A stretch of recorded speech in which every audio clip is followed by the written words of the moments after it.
In Ice Age Europe, roughly 20,000 years ago. Beyond the firelight, in the dark, something is watching you. Two eyes catch the glow. Not a leopard, not a hyena, a wolf. And it isn't running away. Every instinct you have says this is wrong. Wolves are predators. Wolves hunt in packs. Wolves have killed members of your own group before. And yet this one is sitting at the very edge of the light, close enough to see, far enough to flee, watching you eat. You should throw a spear. You should drive it off.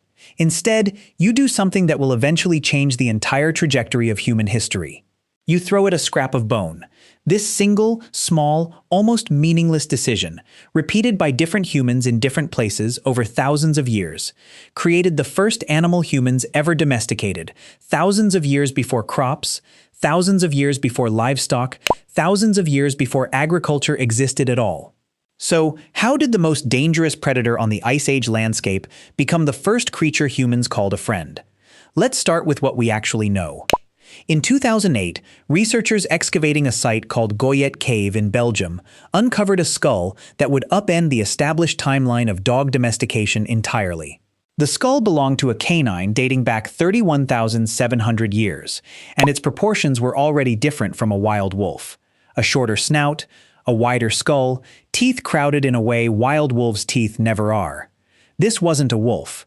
It also wasn't fully a dog. It was something in between, frozen in the exact moment of transition, and it pushed the origin of domestication back further than almost anyone had previously argued. But here's the detail that changes the entire story. This transformation didn't happen because humans decided to tame wolves. It happened because some wolves decided to tolerate humans. In the 1950s, a Soviet geneticist named Dmitry Belyayev ran an experiment that took decades to complete and ended up explaining almost everything about how this process actually works. Belyayev wasn't studying wolves. He was studying silver foxes on a fur farm, and he had one simple selection criterion.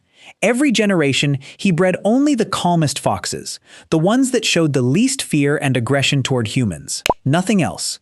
No selection for appearance, no selection for size. Just calmness. Within just 10 generations, something extraordinary started happening. The foxes began developing floppy ears, curled tails, patches of white fur. Some even started barking, a sound wild foxes don't make. Belyayev hadn't bred for any of these traits directly. They emerged as side effects of selecting for one single behavior, tolerance of humans. This is now called domestication syndrome, and it strongly suggests that the very first dogs went through the exact same unintentional process, just over thousands of years instead of dozens. So picture the actual mechanism. Around 20,000 to 40,000 years ago, Ice Age human camps produced enormous amounts of waste. Bones, scraps, discarded meat from hunts that fed dozens of people. Wolf packs, opportunistic and intelligent, would have been drawn to these dumps the same way wolves today scavenge near human settlements when they can. Most wolves would have kept their distance, too fearful or too aggressive to risk it. But some individual wolves, carrying a genetic predisposition toward lower fear and lower aggression, would have been bold enough to approach. Those wolves got fed. The fearful, aggressive wolves either got killed by humans defending their camp, or simply never came close enough to access the food at all. Generation after generation, the calmer wolves survived better near human camps, reproduced more successfully near human camps, and passed that calmness to their offspring. Humans weren't selecting wolves on purpose.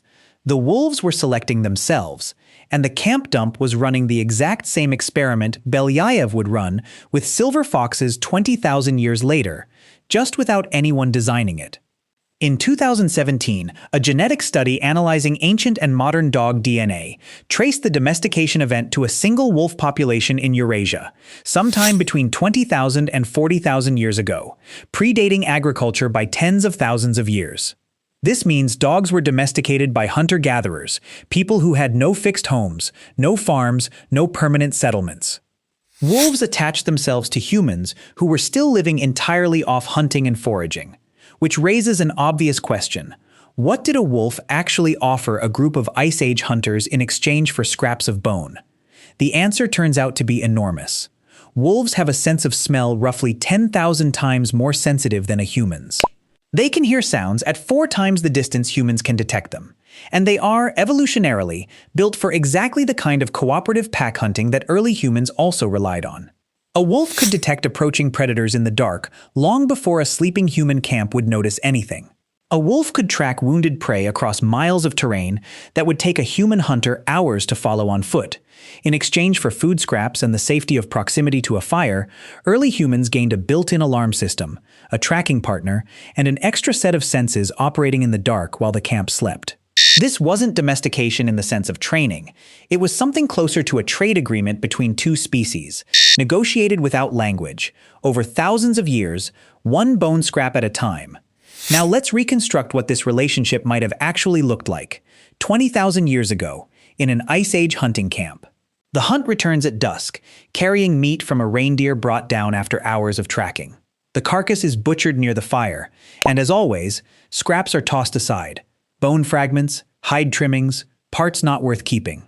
At the edge of the firelight, where the group can just barely make out movement in the dark, a wolf waits. Not approaching, watching.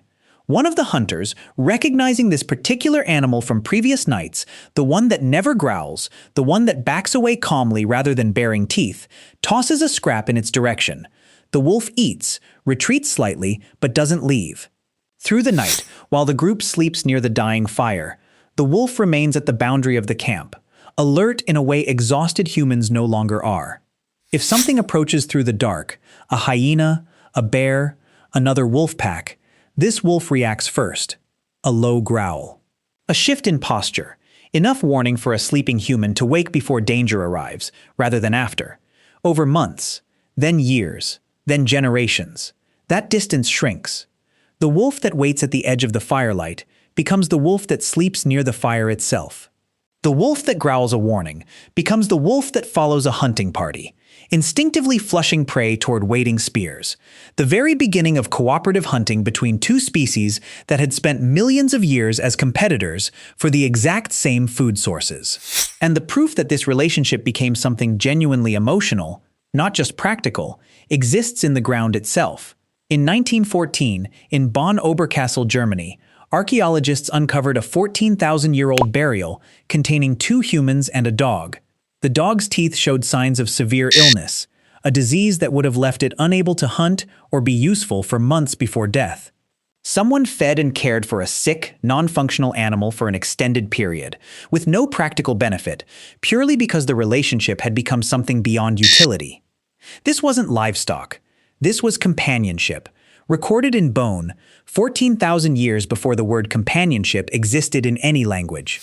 By the time agriculture emerged roughly 12,000 years ago, dogs were already thousands of years into their partnership with humans, already spread across multiple continents, already diversifying into different roles: herding, guarding, hunting, depending on the environment and the needs of the humans they lived alongside. What started as a single bold wolf, willing to sit just close enough to a fire to risk everything for a scrap of bone, became the only species on Earth that humans brought with them into every single environment we ever colonized: the Arctic, the desert, the mountains, the rainforest. Every other domesticated animal came after agriculture made it useful to keep them. The wolf came first, before farming, before livestock, before permanent homes, born out of nothing more than mutual tolerance between two predators who realized, slowly, over thousands of years and thousands of campfires, that they were stronger together than apart.